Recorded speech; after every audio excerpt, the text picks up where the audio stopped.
Passionati here with none other than Emily Pinkerton, who is one of the most accomplished ethnomusicologists. She's a musician, she's a storyteller, she's a songwriter, she's a teacher, and she's here exclusively for us on Passionati. Thank you so much, Emily.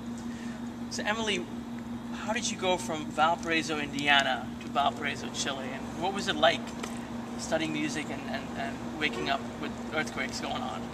Well, it started a while back, back in high school when I met a lot of exchange students who came to Valparaiso, Indiana. I don't know if it was because we shared the name with Valparaiso, Chile, but there were a lot of people from Latin America at our school, and I started learning songs from them all the way back then. Then when I actually was able to go on exchange myself in college, here from Butler, to Chile, I just kept learning the music. I was interested in traditional music. I played fiddle and banjo here in the States, so I wanted to find out what traditional Chilean music sounded like, and that started from joining university groups and learning dances and songs to actually going out into rural areas and studying with communities of musicians that play instruments like the guitarrón. The guitarrón, that just is such a beautiful name, the guitarrón.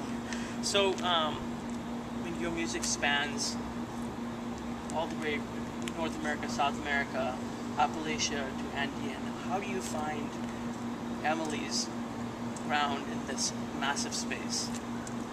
Well, you know, every song's a little different, and some songs are like more of that kind of personal element in the text or what have you, but sound-wise, it all intermingles and just reflects that movement back and forth that I've been doing since I first went to Chile.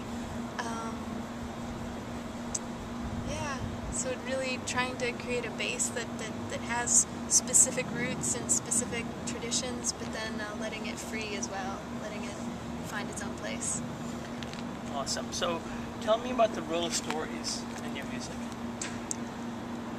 I like to tell stories that leave a lot of room for the imagination, you know, so using words that evoke feelings or evoke a scene that might be very specific to me, but to the listener they're not going to know exactly what had happened right before I wrote the song, but they can take that feeling that all the images create and maybe relate to it.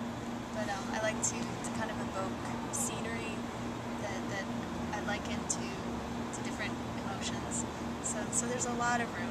It's not real explicit, this happened and that happened in my songs. It's more like abstract painting.